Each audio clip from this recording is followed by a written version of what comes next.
Hello दोस्तों, आज की वीडियो बहुत महत्वपूर्ण है क्योंकि 10 जून निकल चुकी है। उससे पहले लगातार कहा जा रहा था कि 10 जून तक बड़ी अपडेट आएगी। कई लोगों को उम्मीद थी कि अब कुछ बड़ा होने वाला है, लेकिन 10 जून निकल गई और अब एक नई तारीख सामने लाई जा रही है, 15 जून। इसी बीच मेरे पास लगातार कमेंट्स आ रहे हैं। कुछ लोग कह रहे हैं कि ज्वाइनिंग हो चुकी है, कुछ लोग कह रहे हैं कि क्यूआर कार्ड बन चुका है, कुछ लोग दावा कर रहे हैं कि सैकड़ों लोगों को काम मिल गया है, और दूसरी तरफ बहुत से लोग ऐसे भी हैं जो आज तक इंतजार कर रहे हैं। इसलिए आज की वीडियो में मैं किसी से बहस नहीं करूंगा, किसी का अपमान नहीं करूंगा और न ही किसी के खिलाफ व्यक्तिगत टिप्पणी करूंगा। मैं सिर्फ सवाल रखूंगा, कमेंट्स दिखाऊंगा और फैसला आप लोगों पर छोड़ दूंगा। सबसे पहला सवाल यही है कि 10 जून का क्या हुआ। अगर आपको याद हो तो बहुत जगहों पर कहा जा रहा था कि 10 जून के आसपास बड़ी प्रक्रिया शुरू हो जाएगी। लोग इंतजार करते रहे, उम्मीद करते रहे, लेकिन जब 10 जून निकल गई तो अब 15 जून की बात होने लगी। मेरा सवाल बहुत सीधा है, अगर 10 जून सही थी तो फिर 15 जून क्यों? और अगर 15 जून सही है तो 10 जून किस आधार पर बताई गई थी? क्योंकि तारीख बदलने से लोगों के मन में सवाल पैदा होना स्वाभाविक है। अब बात करते हैं क्यूआर कार्ड की। मेरे पास एक कमेंट आया जिसमें कहा गया कि क्यूआर कार्ड बन गया है और क्यूआर कार्ड बनने के बाद ज्वाइनिंग लेटर आएगा।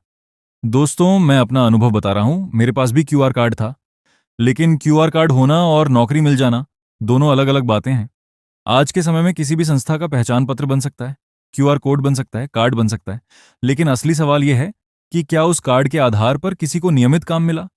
क्या किसी को सैलरी मिली? क्या किसी का अटेंडेंस रिकॉर्ड है? क्या किसी के खाते में पेमेंट आई? अगर ऐसा हुआ है तो मैं सबसे पहले उन लोगों को बधाई दूंगा, लेकिन सवाल यह है कि उसका प्रमाण कहां है। अब मैं कुछ कमेंट्स की बात करना चाहता हूं। एक भाई ने लिखा कि भाई तू भगवान है, सबको ज्ञान दे रहा है। मैं उनका दिल से धन्यवाद करता हूं, लेकिन मैं कोई भगवान नहीं हूं। मैं सिर्फ वही सवाल पूछ रहा हूं जो हजारों लोग पूछना चाहते हैं। एक और कमेंट आया जिसमें लिखा था कि फेक नहीं है। बहुत अच्छी बात है, अगर फेक नहीं है तो प्रूफ जरूर होना चाहिए, क्योंकि प्रूफ किसी को छोटा या बड़ा नहीं बनाता, प्रूफ सिर्फ सच्चाई को मजबूत बनाता है। एक कमेंट में कहा गया कि हमारी ज्वाइनिंग तो क्यूआर कार्ड बनते ही हो गई। अगर ऐसा है तो मैं उनसे विनम्रता से पूछना चाहता हूं कि आप किस जगह काम कर रहे हैं, कौन सा विभाग है, आपकी ड्यूटी कहां लग रही है, आपको कितना भुगतान मिल रहा है? क्योंकि जब किसी को रोजगार मिलता है तो उसके पास उस रोजगार का कोई ना कोई प्रमाण जरूर होता है। मुझे एक और कमेंट मिला जिसमें कहा गया कि सहरसा में 160 लोगों का BRMGSS हुआ है।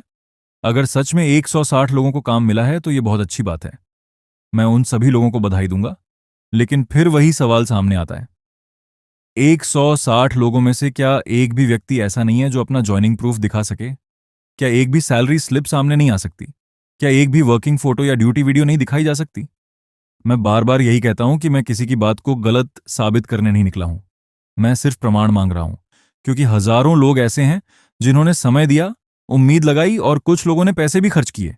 इसलिए सवाल पूछना उनका अधिकार है। मुझे सबसे ज्यादा दुख तब होता है जब कमेंट्स में लोग पूछते हैं, सर ज्वाइनिंग होगी ना? सर रोजगार मिलेगा ना? सर पैसा वापस मिलेगा ना? इन सवालों से पता चलता है कि लोग आज भी उम्मीद में बैठे हैं, और मैं यही कहना चाहता हूं कि उम्मीद रखना गलत नहीं है, लेकिन बिना प्रमाण के किसी भी बात पर आंख बंद करके भरोसा करना भी सही नहीं है। कई लोग कहते हैं कि बैठकें हो रही हैं, मीटिंग चल रही है, नई तारीख दी जा रही है। ठीक है, मीटिंग होना अच्छी बात है, लेकिन आखिर उस मीटिंग का परिणाम क्या निकला? आम लोगों को क्या मिला? रोजगार मिला या सिर्फ नई तारीख? यही सवाल आज हर व्यक्ति के मन में है। अब मैं अपना पक्ष साफ कर देना चाहता हूं। अगर कल सच में किसी को रोजगार मिलता है, किसी को ज्वाइनिंग लेटर मिलता है, किसी को सैलरी मिलती है, तो मैं सबसे पहले वीडियो बनाकर लोगों को बधाई दूंगा। मुझे किसी की सफलता से कोई परेशानी नहीं है, लेकिन जब तक जमीन पर कोई ठोस प्रमाण नहीं मिलता तब तक सवाल पूछना गलत नहीं है। दोस्तों, कई लोग मुझसे पूछते हैं कि मैं बार बार इस विषय पर वीडियो क्यों बनाता हूं। कुछ लोग कहते हैं कि छोड़ो, अपना काम करो। कुछ लोग कहते हैं कि इससे तुम्हें क्या फायदा मिल रहा है।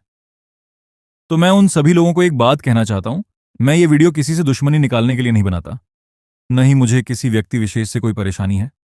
मैं सिर्फ इसलिए वीडियो बनाता हूं क्योंकि मैं खुद उस रास्ते से गुजर चुका हूं। मैं खुद उम्मीदों में रहा हूं, मैं खुद इंतजार कर चुका हूं, मैं खुद ऐसे वादे सुन चुका हूं कि बस कुछ दिन और इंतजार करो, सब ठीक हो जाएगा। और शायद इसी वजह से आज मैं चाहता हूं कि जो गलती मैंने की वही गलती कोई दूसरा भाई या बहन ना करे। अगर सच में किसी को रोजगार मिलता है तो उससे ज्यादा खुशी मुझे किसी बात की नहीं होगी। लेकिन अगर कोई सिर्फ तारीख पर तारीख देकर लोगों की उम्मीदों के साथ खेल रहा है, तो उस पर सवाल उठाना भी जरूरी है। दोस्तों, नौकरी की तलाश में इंसान सिर्फ पैसा नहीं लगाता, वह अपना समय लगाता है, अपनी उम्मीद लगाता है, अपने परिवार के सपने लगाता है। कई घरों में माँ बाप इंतजार करते हैं कि बेटा नौकरी पर लग जाए। कई लोग उधार लेकर आवेदन करते हैं। कई लोग दोस्तों और रिश्तेदारों के सामने बड़े बड़े वादे कर देते हैं कि अब नौकरी मिलने वाली है, और जब महीनों बाद भी कुछ नहीं होता, तो सबसे ज्यादा दर्द उसी इंसान को होता है जिसने भरोसा किया था।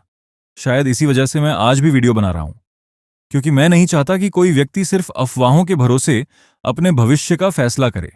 मैं नहीं चाहता कि कोई भाई या बहन सिर्फ सोशल मीडिया की बातों पर विश्वास करके अपना कीमती समय और मेहनत बर्बाद करे।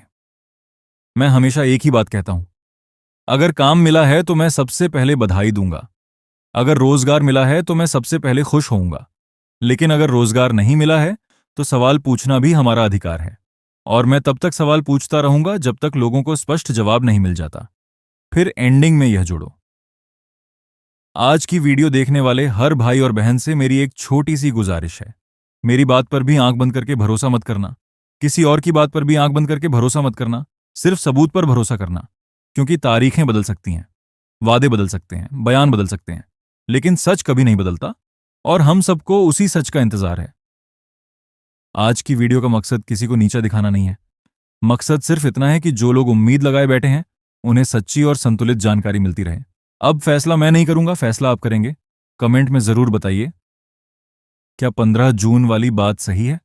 क्या क्यूआर कार्ड का मतलब नौकरी है? क्या आपके आसपास किसी को वास्तव में रोजगार मिला है? अगर मिला है तो उसका प्रमाण क्या है? और अगर आप भी लंबे समय से इंतजार कर रहे हैं, तो अपना अनुभव भी कमेंट में लिखिए। मैं आपके हर कमेंट को पढ़ने की कोशिश करता हूं और आपकी आवाज को आगे रखने की कोशिश करता हूं। अगर वीडियो पसंद आए तो लाइक जरूर करें, चैनल पर नए हैं तो सब्सक्राइब करें और बेल आइकॉन दबा दें, ताकि आने वाली हर अपडेट आप तक सबसे पहले पहुंचे। धन्यवाद। मिलते हैं अगली वीडियो में।